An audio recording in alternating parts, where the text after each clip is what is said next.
Okay, so defibrillation is the delivery of life-saving electrical energy to the heart during a time when it's going through a cardiac arrest or life-threatening erratic beating. Which is called like ventricular fibrillation. Yeah. Fibrillation. Yeah. This is and it's most seen during a cardiac arrest or life-threatening situation. Yeah. And a lot of doctors will then place the defibrillator electrodes on the chest during this time of erratic. So the electrodes are placed, like the electrode pads are placed on either side of the body, not directly on the heart, but like on either side. And the electrode pads have little metal bits in it, since they need to be good conductors of electricity, and metal is considered a good conductor since the electrons within the metal are loose and electricity can flow throughout it. And then, so the AED through the pads analyzes the patient's heartbeat, and if the heartbeat's like irregular or not normal, the AED will then send the shock to try to fix the irregularity. But if there's no irregularity, then a shock will not be emitted. When the shock's emitted, the AED pad and the body kind of act like a closed circuit that the electricity can flow through.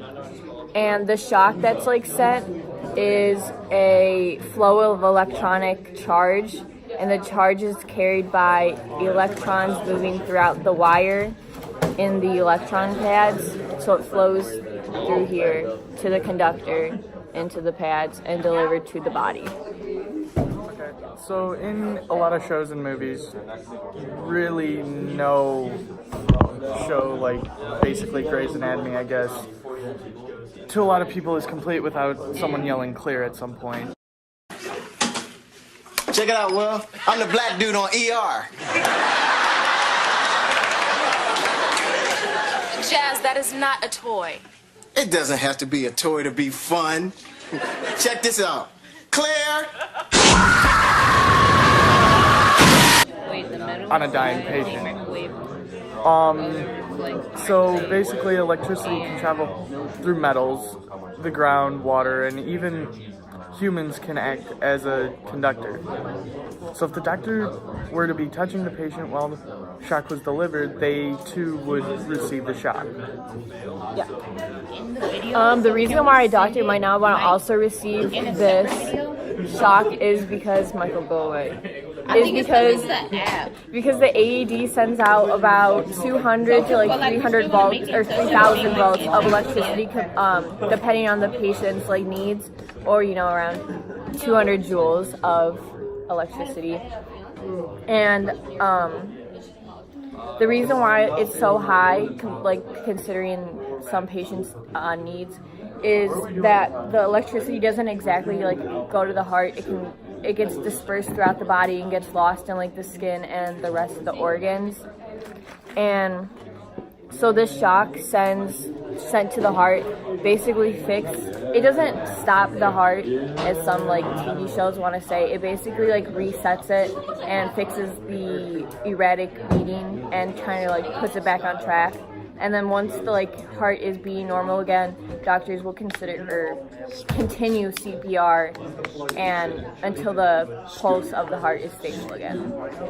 Yeah. And then we'll show the video of Nia.